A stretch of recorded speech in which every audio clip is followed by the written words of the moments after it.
Pada kesempatan kali ini kita akan mendiskusikan The Call of the Void. Saya terinspirasi untuk membahas video ini, membahas topik ini karena saya dapat inspirasi saat nonton video dari halaman YouTube School of Life dari Alain de Botton dan Ezel Gangger. Ada video yang mereka buat menjelaskan tentang The Call of the Void. The Call of the Void ini artinya momen di mana kita merasa dipanggil oleh kegelapan yang tanpa ada apa-apa. Atau secara singkatnya keinginan atau panggilan untuk menghilang dari bumi ini. Menghilang selamanya, menghilang dari peradaban, dan secara sederhana terlupakan oleh semua orang dan tidak ada yang merasa kehilangan, tidak ada juga yang tahu bahwa kita pernah ada dan kita sudah menghilang. Intinya adalah kita berharap atau ada rasa panggilan di mana kita terpanggil untuk pergi, hilang, dan terlupakan. The Call of the Void ini tiba-tiba, saya nggak tahulah kenapa, tiba-tiba datang dan memanggil saya. The Call of the Void datang saat saya mulai memasuki umur 25 tahun dan The Call of the Void ini datang di momen-momen saat dimana saya sedang merasa di bawah, saat saya sedang merasa ada masalah, ada problem yang harus saya selesaikan, dan terkadang ada juga masalah yang tidak bisa diselesaikan karena solusinya bukan dari saya tapi dari faktor eksternal. Call of the Void datang, memanggil. Void sendiri, kalau saya bisa artikan itu seperti ruangan hampa, hening, kosong, tanpa batas. Kayak ruangan hampa kosong gitu, seperti luar angkasa namun tanpa batas. Tidak ada siapapun, tidak ada apapun, cuman ada kegelapan. Nah, Call of the Void ini seperti peribahasa, yaitu rasa ingin menghilang. Itu setidaknya saya sendiri yang mengartikan rasa ingin hilang. Dan entah kenapa, Call of the Void ini tiba-tiba datang dan mengetok pintu. Kayak, hello, I'm here. I am here, motherfucker. Come on, join us. Saya tidak tahu apakah semua orang berumur 25 tahun tiba-tiba dipanggil oleh Call of the Void ini, atau hanya saya sendiri. Tapi saya rasa nggak mungkin lah ya, cuman saya sendiri. Saya tidak terlalu istimewa. Apalagi ada video yang sudah menjelaskan, berarti kemungkinan besar ada yang merasakan hal yang sama. Dan jika rekan-rekan di luar sana ada yang merasakan tiba-tiba si void ini atau kekosongan hampa ini memanggil, silakan beritahukan pengalaman kalian dan mari kita sharing-sharing bagaimana cara kalian untuk melewati hal tersebut.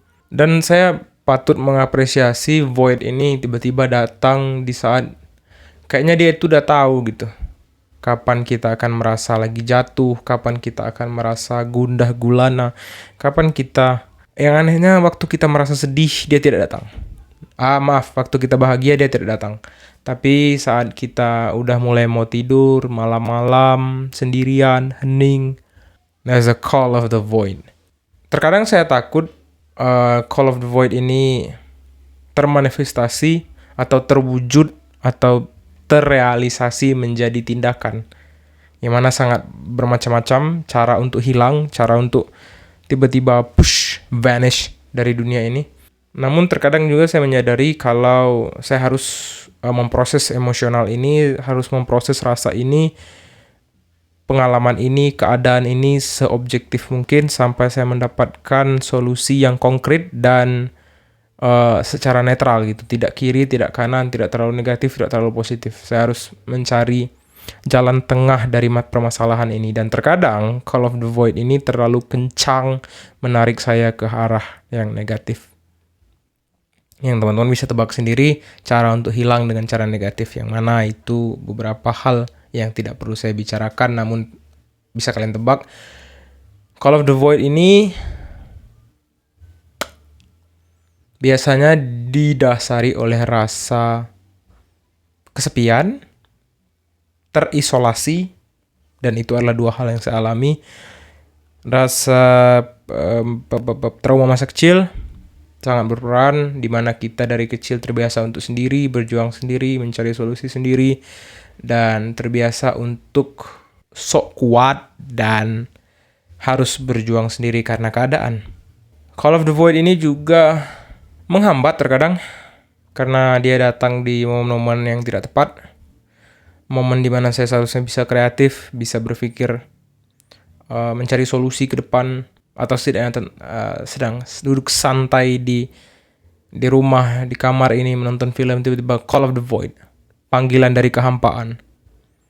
Dan biasanya panggilan dari kehampaan ini datang dengan pasukan tempur mereka sendiri, yaitu sedih, depresi, sepi, terisolasi, capek mental dan pikiran. Call of the Void datang. Yang mana ini sangat menyebalkan sekali, karena terkadang saya juga masih banyak hal yang ingin saya perjuangkan di dunia ini.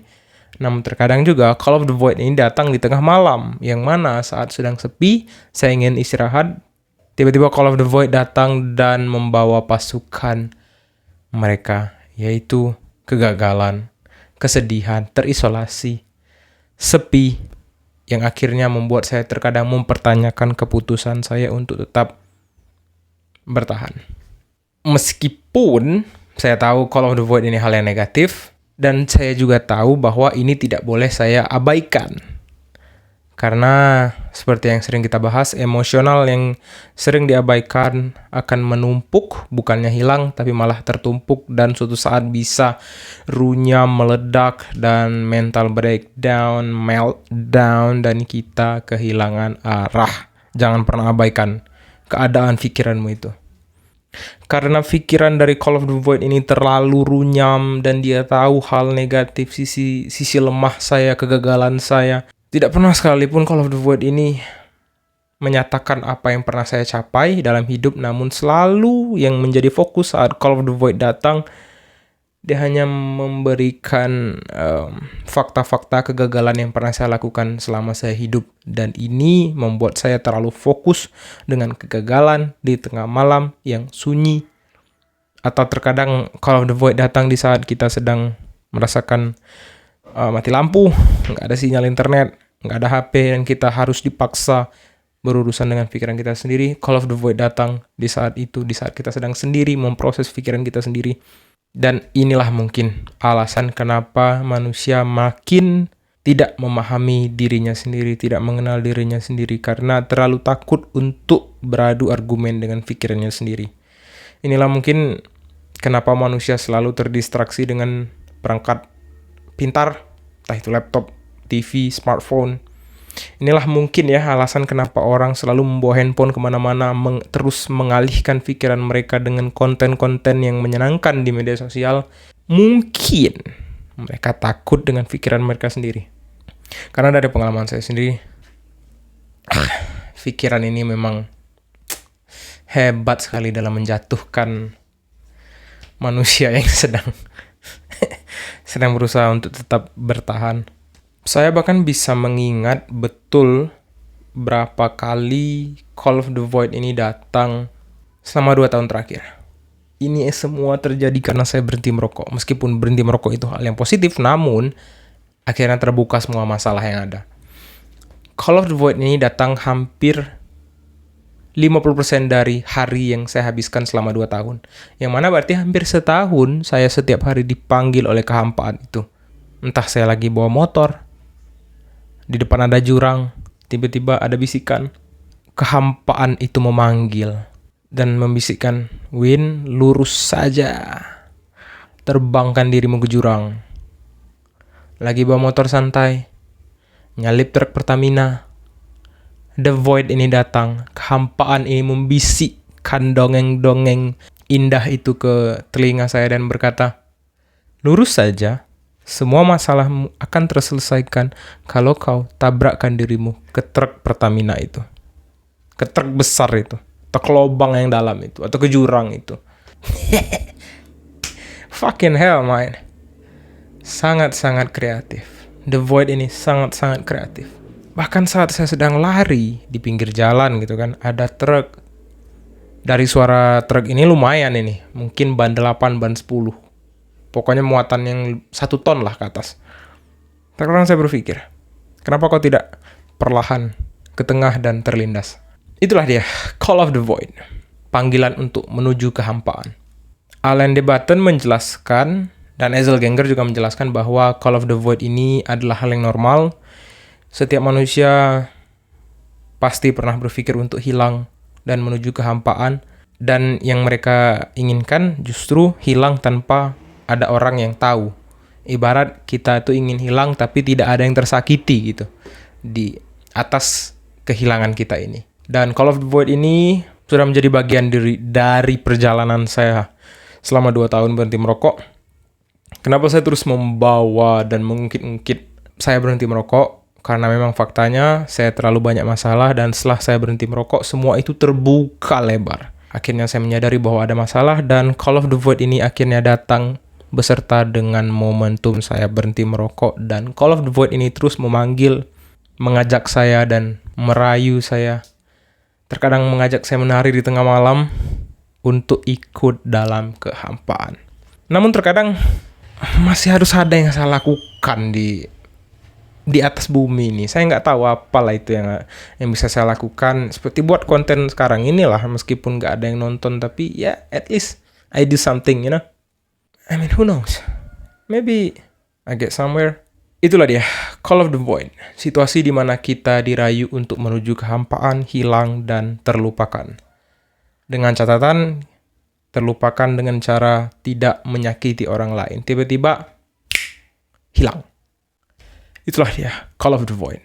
Dan itulah pengalaman saya berdampingan dengan Call of the Void. Atau melawan panggilan dari kehampaan. Dan semoga teman-teman relate, dan jika teman-teman ada yang mengalami pengalaman Call of the Void ini, silakan tulis di bawah kolom komentar, kita akan sharing. Dan saya juga penasaran bagaimana reaksi orang-orang lain jika mereka sedang dipanggil oleh kehampaan. Apakah mereka tertarik atau memberontak atau bagaimana? Silakan kok berikan pengalaman kalian, dan sampai ketemu di video saya selanjutnya.